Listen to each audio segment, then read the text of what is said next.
श्रीनगर में एक चौक है लाल चौक, जहां आज़ादी के बाद झंडा फहराने के लिए 45 वर्ष का समय लगा और तब वहां 1992 में तत्कालीन भाजपा के दिग्गज नेता मुरली मनोहर जोशी और वर्तमान में प्रधानमंत्री नरेंद्र मोदी तिरंगा फहराने गए थे और तिरंगा फहराने में वे सफल रहे थे।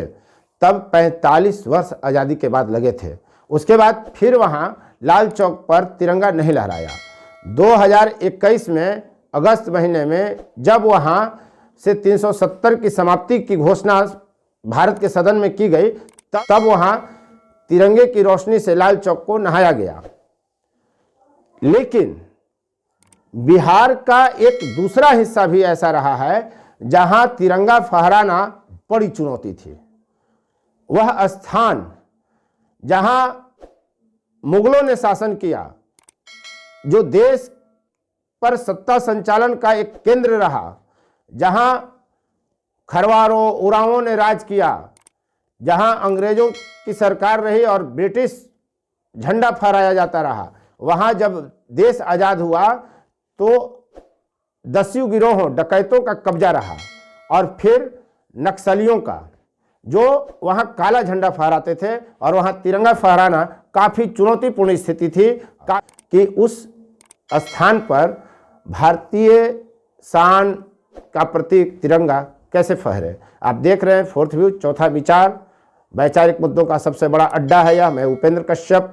जैसा कि हमने पिछले वीडियो में आपको विकास वैभव के बहाने बेगहा के बदलाव की कहानी बतलाया था, तो प्रॉमिस किया था कि हम आपको रोहतास दुर्ग की भी कहानी उनकी जुबानी सुनाएंगे। तो आज वह अवसर आ गया है, आप वह वीडियो देखने वाले हैं। उम्मीद है आपसे कि आप पूरा वीडियो देखें और चैनल को सब्सक्राइब करें, लाइक शेयर कमेंट करें और हाँ बेल आइकन जरूर दबाएं ताकि आपके पसंद का वीडियो सबसे पहले आप तक पहुंचे। हम बात कर रहे हैं रोहतास दुर्ग की। बिहार के रोहतास जिला में डेहरी मुख्यालय से करीब 43 किलोमीटर दूर एक स्थान है रोहतास, और वहाँ से 35 किलोमीटर घाटी और पहाड़ पर चलने के बाद आप पहुँचते हैं रोहतास दुर्ग। समुद्र तल से 1500 फीट की ऊंचाई पर है। अगर आप पर्वतारोहण करें, चढ़ाई करेंगे तो करीब करीब आपको 1.5 से 2 घंटे लगते हैं इस पर चढ़ाई में। और यह दुर्ग वह रहा है जिसे मुगल कालीन इतिहासकार अबू फजल फरिश्ता ने अभेद्य दुर्ग बताया।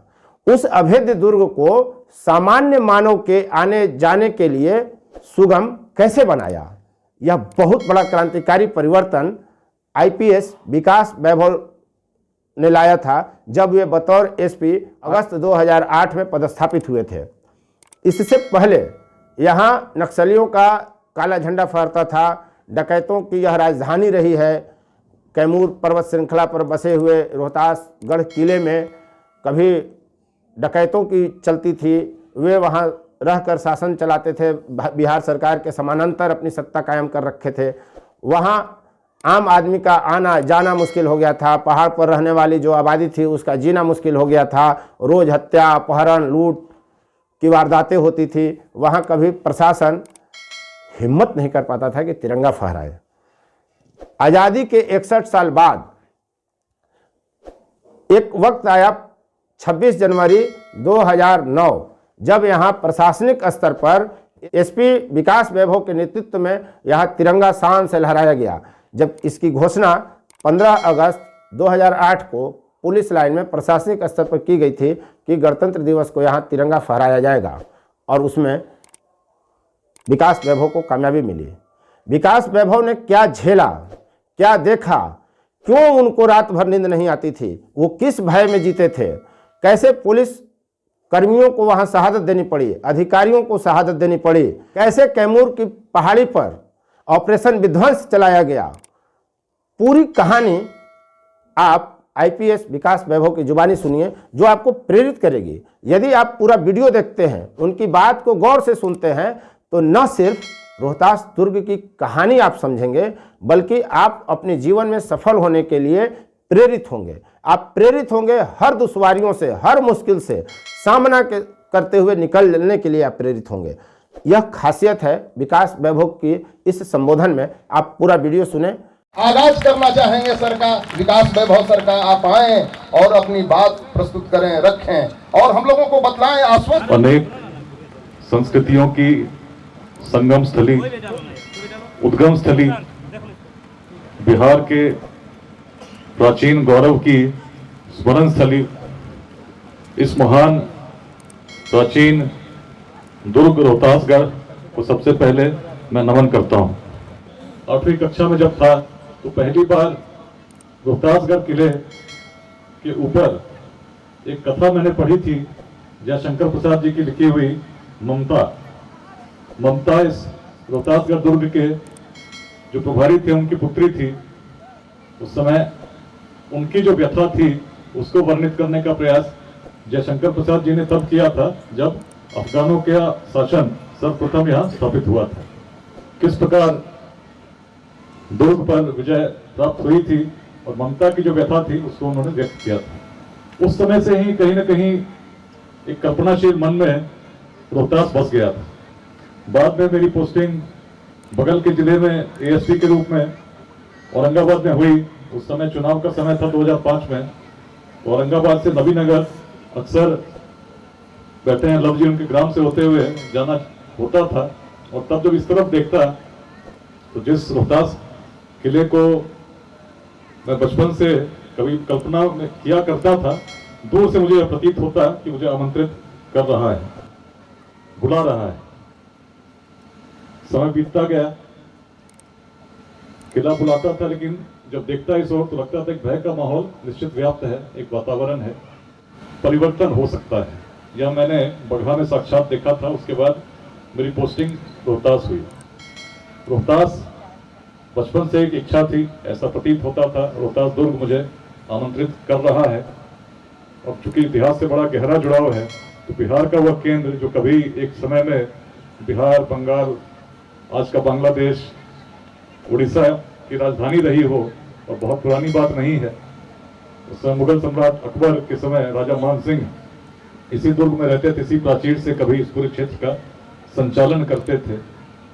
उस प्रेरणा केंद्र तो अभी की बात है, उससे जब प्राचीन जाते हैं तो कल्पना कीजिए कैसे पूर्वज रहे होंगे जिनके मन में परिकल्पना जगी कि करीब 32 किलोमीटर की परिधि वाले इस दुर्ग को स्थापित किया जाए एक ऐसे पर्वत पर, जिसके बारे में जब दुर्ग स्थापित हो गया तो जितने भी मध्यकाल में इतिहासकार आए, चाहे अबुल फजल आए जिन्होंने एन अकबरी लिखी, चाहे फरिश्ता आए, सभी ने इस दुर्ग को अभेद्य बताया। ऐसा दुर्ग जिसे बल से जीता नहीं जा सकता, केवल छल से ही उस पर विजय प्राप्त कर सकते हैं, छल से ही जीत सकते हैं। अभी डॉक्टर श्याम सुंदर तिवारी जी इतिहास का स्मरण करा रहे थे, किस प्रकार उरांव नरेश थे, उनसे खरवारों ने जब विजय प्राप्त की उसमें भी छल का सहयोग किस प्रकार लिया गया, उसकी व्याख्या निश्चित ही लोग करते हैं और उसका स्मरण भी करते हैं।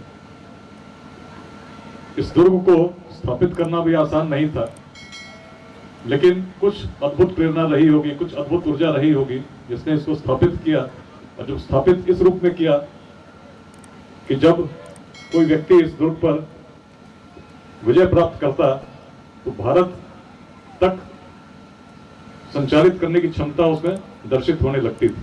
वही हमने देखा जब अफगान शासक शेरशाह सूरी, उनके समय अफगानों ने जब इस दुर्ग पर विजय प्राप्त की तो भारत के सम्राट बनने में समय नहीं लगा, बहुत कम समय में ही। और शेरशाह सूरी इस दुर्ग से इतने प्रेरित हुए, इस दुर्ग को उन्होंने इतना महत्व दिया कि इसी के नाम पर एक और दुर्ग रोहतास स्थापित हो गया, जो झेलम के किनारे आज भी पश्चिमी पंजाब, जिसे आज पाकिस्तान कहते हैं, वहां स्थापित है। और उस दुर्ग को आज भी वर्ल्ड हेरिटेज साइट के रूप में हम जानते हैं। तो जब मैं रोहतास आया था स्थिति बड़ी विकट थी। 2007 में 2 थाने राजपुर और बघेला उन पर आक्रमण हुआ था, कई लोग शहीद हुए थे।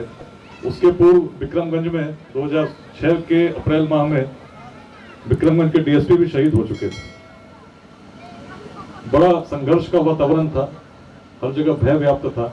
और सबसे जिस क्षेत्र ने प्राचीन काल से पूरे बिहार, बंगाल, पूरी पूर्वी भारत को संचालित किया हो, अंधकार में प्रतीत होती थी।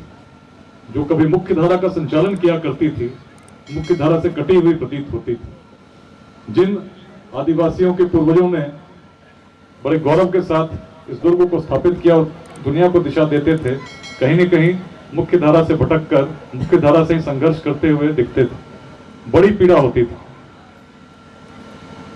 प्रारंभ में रोहतास की पहाड़ी पर भी अभियान चलाने का प्रयास हुआ। आसान तो था नहीं।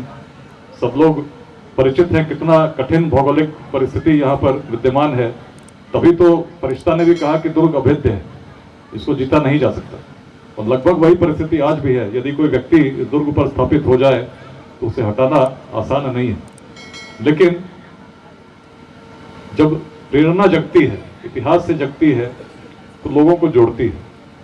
बड़ी से बड़ी समस्याएं जब संकल्प समक्ष होता है मिट जाती हैं। लगभग कुछ वैसा ही प्रयास हम लोगों ने तब प्रारंभ किया जब प्रारंभ में अभियान चलते थे तो जिस गांव में भी पुलिस का जाना होता लोग दूरी बनाते थे, लोग दूर चले जाते थे। बड़ा अजीब लगता गांव में जाओ और सब घर के घर खाली हो जाएं और बड़ा एक अजीब सा वातावरण भय का। भय में पुलिस वाले भी रहते थे और भय में जनता भी रहती थी। उसको कैसे बांटा जाए, कैसे उस सीमा को जो बीच में अवरोध के रूप में प्रस्तुत थी कैसे मिटाया जाए, इस पर चिंतन प्रारंभ हुआ। बहुत नजदीक सोली गांव है जहां पर 3 सितंबर 2008 को मुठभेड़ हुई थी। बहुत नजदीक से उस समय मैं भी बचा था। उसके बाद हम लोगों ने एक ऑपरेशन विध्वंस चलाया था जिसमें था कि भाई पुलिस जाएगी, गांव के हर क्षेत्र में रहेगी, वहां के ग्रामीणों से संवाद स्थापित करने का प्रयास करेगी। उस क्रम में करीब 3-4 दिनों तक 3 अभियान चले जिसमें पुलिस पार्टी इसी जंगलों में कैंप बनाकर रहती थी। लेकिन तब भी मुझे लगा कि समस्या का समाधान इससे नहीं होगा। 24 सितंबर 2008 को सोली गांव के पास अभी भी लैंडमाइन गाड़ी संभवतः वहीं खंडित अवस्था में विद्यमान होगी, जो बताती है इस क्षेत्र का इतिहास वर्तमान काल में क्या रहा है। लेकिन परिवर्तन करने का संकल्प मन में सुदृढ़ था। मन तय था कि परिवर्तन होना है, माध्यम खोज रहा। और परिवर्तन तब तक संभव नहीं था जब तक लोगों का सहयोग नहीं मिले। तो इस दिशा में 3 दिसंबर 2008 को पहली बार इस क्षेत्र के सभी जनप्रतिनिधियों से आह्वान करके हम लोगों ने रोहतास ब्लॉक पर आमंत्रित किया, जिसमें बहुत लोग अभी इस सभा में भी उपस्थित हैं। सबसे हम लोगों ने कहा कि आप बड़े प्राचीन क्षेत्र के उत्तराधिकारी हो, बड़े ही यशस्वी पूर्वजों के वंशज हो, ऐसे यशस्वी पूर्वजों के वंशज हो जो 1500 फीट की ऊंचाई पर ऐसे महान कीर्तिमान को रोहतासगढ़ दुर्ग के रूप में स्थापित कर सकते थे। जब पूर्वज इतने महान थे तो निश्चित है वंशजों में भी उसी ऊर्जा का प्रवाह होगा जो कभी इस पूरे क्षेत्र को न केवल प्रेरित करती थी, संचालित करती थी, अपितु उसे पूर्वी भारत के राजधानी के रूप में भी गौरव प्राप्त था। क्यों ना आप चिंता करें, और चिंता जब करते हैं तो चिंता तो कहीं और ले जाएगी। चिंतन करें क्या कर सकते हैं। हम किसी के शत्रु नहीं, लेकिन हम चाहते हैं क्षेत्र में उसका प्राचीन गौरव पुनः स्थापित हो। जिस क्षेत्र में कभी प्राचीन काल में लोग देखने आते होंगे, बड़े बड़े महोत्सव बनते होंगे, जिस गांव का नाम बबन तालाब इसलिए पड़ा क्योंकि बबन तालाब थे, जिस दुर्ग पे प्राचीन काल में नृत्य हुआ करता होगा, संगीत हुआ करता होगा, इस प्रकार की सभा स्थली यही है जिसमें सैनिकों का संचलन होता होगा, उसमें इतनी अशांति, इतना भय क्यों है? यदि हमारे पूर्वज इतने यशस्वी थे तो क्या अपने समय में हम थोड़ा भी योगदान नहीं कर सकते जिससे कि परिस्थितियों में परिवर्तन हो? जब बातें हृदय से निकलती हैं, मन से निकलती हैं, तो निश्चित मन को छूती हैं। शब्दों की आवश्यकता नहीं होती। यदि शुद्ध विचार हो जो मन से निकलती हैं तो निश्चित एक व्यक्ति को दूसरे व्यक्ति से जोड़ती हैं। हो सकता है कोई बहुत साहित्यिक बात हो जो समझ में नहीं आए, लेकिन मन की जो बात होगी वो निश्चित मन तक पहुंचती। में किसी को विश्वास नहीं था कि रोहतास में परिवर्तन हो सकता है। भौगोलिक परिस्थिति इतनी कठिन और इतने समय से पुलिस भी इतने नुकसान को झेलती आई थी कि हतोत्साहित हो चुकी थी। जब चिंतन होने लगा तो निश्चित ही इस विषय का प्रवाह जरूर हुआ होगा कि जिससे पूरे भारत में जहां भी आज खरवार हो, उराव हो, उस प्राचीन किले को अपनी तीर्थ स्थली के रूप में, उद्गम स्थली के रूप में मानते हों, क्यों ना उसका प्रभाव पूरे विश्व में उसी प्रकार फैले जैसे कभी प्राचीन काल में था, और था, इतिहास साक्षी है। तभी तो परिवर्तन होने लगा, और जो लोग थे जो पूरी शांति की प्रक्रिया को बाधित करते थे, उन्हें भी बाध्य होना पड़ा, और एक एक करके जब आत्मसमर्पण की श्रृंखला बनी, तो आज हम सभी साक्षी हैं, गौरवान्वित हैं कि वही रोहतासगढ़ दुर्ग जिसमें कभी प्राचीन काल में प्राचीन महोत्सवों को देखा होगा, आज अखिलेश जी के सौजन्य से, उनकी पूरी ऑर्गेनाइजिंग कमेटी से बहुत सदस्य हैं, उन सभी के सौजन्य से उस प्राचीन गौरव को एक रूप में पुनः स्थापित होते हम शाहबाद महोत्सव के रूप में देख रहे हैं। चूंकि समय वही था, तिथि लगभग 1 वर्ष पूर्व ही हम लोगों ने तय की थी कि 3 दिसंबर 2008 को फिर से पुनः उसी क्षेत्र में उस दिन को हम लोग याद करेंगे, स्मरण करेंगे किस प्रकार इस क्षेत्र में परिवर्तन आया। लेकिन जब रोहतास में था तो हर पल ऐसा प्रतीत होता कि कहीं ना कहीं कोई संकट उपस्थित है। किसी भी रात कभी चैन से नींद नहीं आई होगी। प्रत्येक संध्या शाम 6 बजे से रात्रि 1-2 बजे तक इसी उधेड़-बुन में रहता था कि पुलिस कहां पर है और उग्रवादी दस्ते की गतिविधि कहां पर है। लेकिन मन में संकल्प बड़ा सुदृढ़ था कि कुछ परिवर्तन होना चाहिए, और यह भी मालूम था कि तब तक नहीं हो सकता जब तक लोग जुड़े नहीं अपनी प्राचीन संस्कृति से, विरासत से, और अपनी ऊर्जा को पहचाने नहीं। आज संभव हो सका, उस दृश्य को जब साकार देख रहा हूं तो जिस बात से मैंने प्रारंभ किया, हृदय प्रफुल्लित है, मन बहुत प्रसन्न है, और बड़े जोर जोर से कहता है परिवर्तन संभव है। आवश्यकता एक प्रयास की है, और जब प्रयास के साथ संकल्प जुड़ जाए तो परिवर्तन संभव है, परिवर्तन निश्चित है। उसी परिवर्तन को हम देख रहे हैं। प्राचीन काल में जब कोई रोहतास दुर्ग की कल्पना करता होगा, सोचता होगा मुझे रोहतास जाना है, तो किस प्रकार की गौरव की अनुभूति उसमें होती होगी। जो हमारे पुराने प्राचीन खरवार पूर्वज थे, क्या उनके मन में प्रेरणा रही होगी जब उन्होंने इस दुर्ग को स्थापित किया होगा। जो हमारे उरांव पूर्वज थे, जो पूरे भारत में, आज पूरे विश्व में कहीं भी हो, इस कर्म के वृक्षों को पूजते हैं, अपने तीर्थ स्थली के रूप में इस पवित्र क्षेत्र को मानते हैं, क्या प्रेरणा रही होगी। आइए पुनः उस पर चिंतन करते हुए वर्तमान में जहां पर हम हैं, इससे बहुत आगे जाना है। रोहतास के भविष्य को और उज्जवल करना है, आलोकित करना है। संभव तभी होगा जब छोटी छोटी चीजों से हम हटेंगे, संघर्ष नहीं करेंगे, देखेंगे कैसे समाज को जोड़कर एक दूसरे को शांति के साथ, चिंतन के साथ, दृष्टि के साथ, बड़ी सोच के साथ आगे बढ़ेंगे। जैसा कि आपने देखा, विकास वैभव ने पूरी कहानी आपको बताया। उम्मीद है आप काफ़ी प्रेरित हुए होंगे इस कहानी से, उनके संबोधन से। हम उम्मीद करते हैं कि आपने चैनल को सब्सक्राइब किया होगा, लाइक शेयर कमेंट किया होगा और बेल आइकन दबा लिया होगा। फिर हम अगले ऐसे ही वीडियो में मिलेंगे। जैसा कि हमने आपको कहा है कि रोहतास पर मेरी विशेष सीरीज चलेगी, जो सबसे अलग और अविश्वसनीय अद्भुत कहानियों के साथ होगा। धन्यवाद पूरा वीडियो देखने के लिए आपको। फिर मिलते हैं अगले किसी वीडियो में। जय हिंद, क्योंकि मामला तिरंगा का है। फोर्थ व्यूज, चौथा विचार।